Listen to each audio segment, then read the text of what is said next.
Assalamualaikum warahmatullahi wabarakatuh. Selamat malam teman-teman Lintang Kemukus semuanya. Berjumpa lagi bersama Lintang Kemukus Channel. Kali ini Lintang Kemukus mau membawakan sebuah cerita yang berjudul Menangkap Siluman Kera Pesugihan.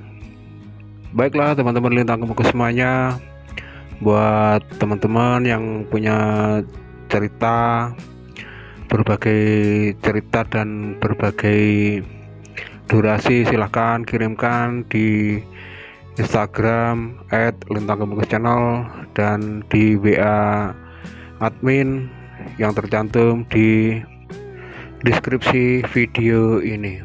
Tidak perlu menunggu lama-lama lagi. Baiklah teman-teman Lintang Kemukus semuanya, selamat menikmati.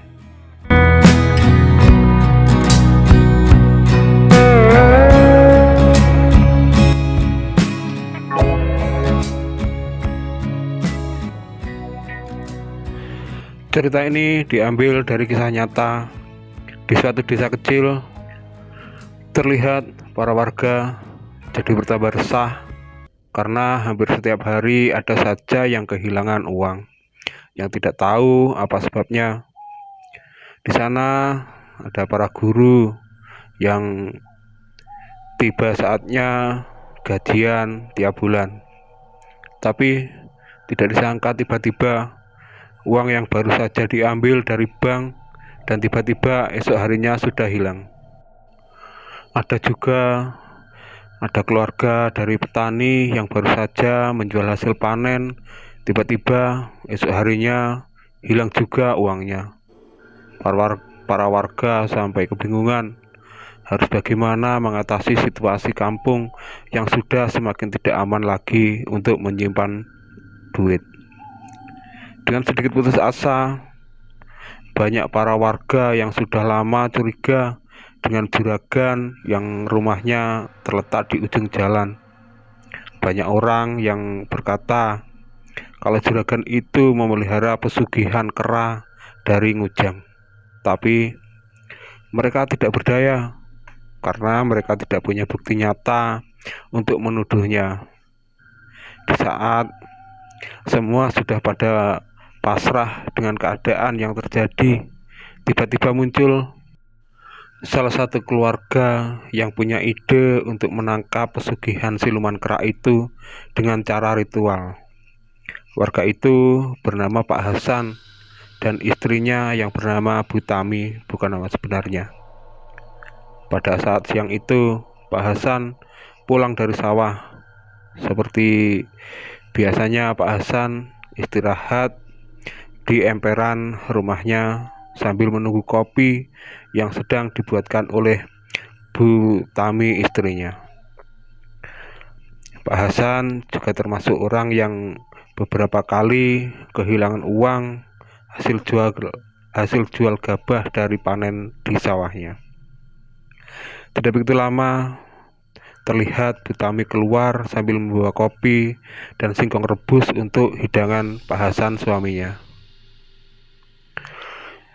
"Pak, ini kopinya diminum dulu," ucap Bu Tami. "Iya Bu, terima kasih.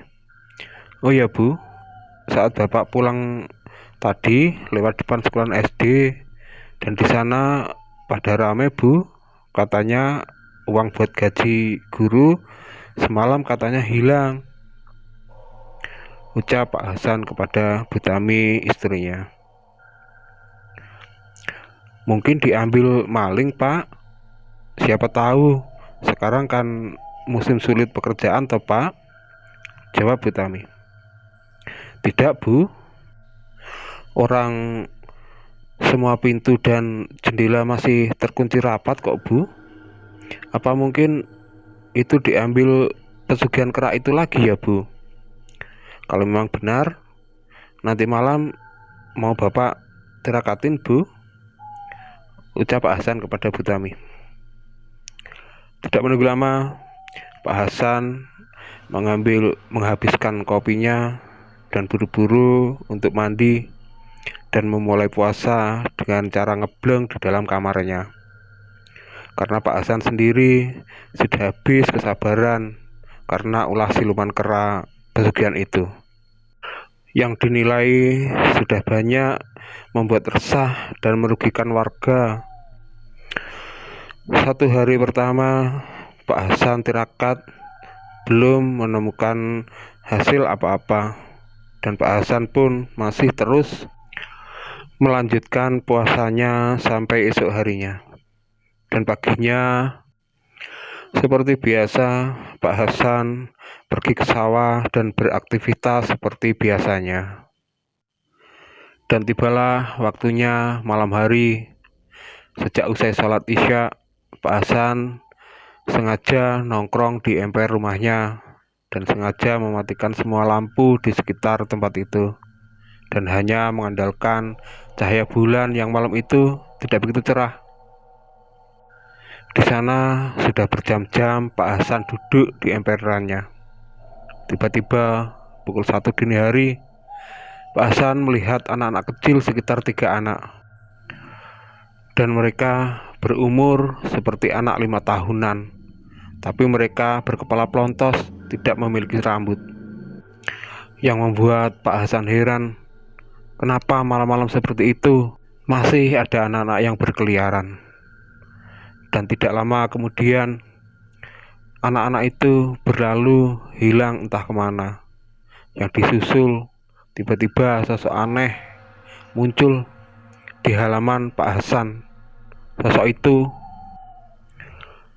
seperti kera, tapi tubuhnya mengambang, ada jarak dari tanah.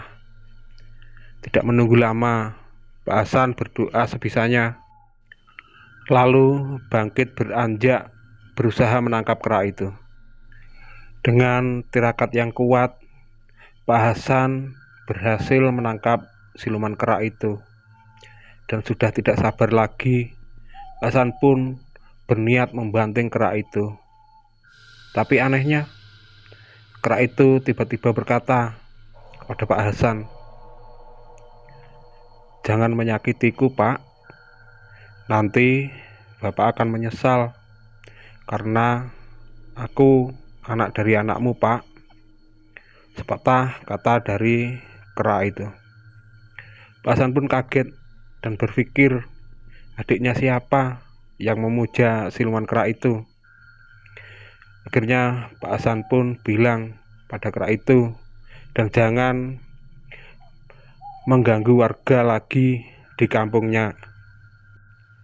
Setelah berbicara seperti itu, Pak Hasan pun melepaskan kera itu lagi.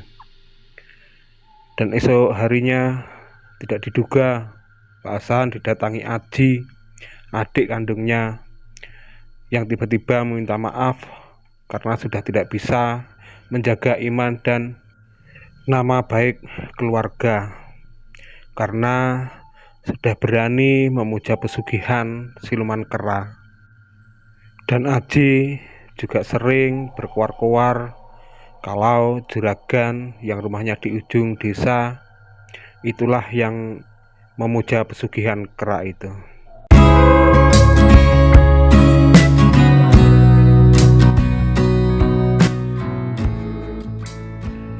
Baiklah teman-teman lintang kemuku semuanya, demikian tadi cerita menangkap siluman kera pesugihan Ngujang. Dan mohon maaf semua kesalahan dan kekurangan. Maka dari itu teman-teman semuanya, jauhilah sifat syirik dan musyrik. Karena apa? Rezeki kita ada takarannya masing-masing. Dan tunggu cerita-cerita misteri berikutnya tetap di Lintang Kemukus Channel. Sebelum saya akhiri, jangan lupa like, comment, and subscribe di Lintang Kemukus Channel. Dan selamat beristirahat. Saya akhiri sampai di sini. Ihdinas siratal mustaqim. Assalamualaikum warahmatullahi wabarakatuh. Selamat malam dan terima kasih.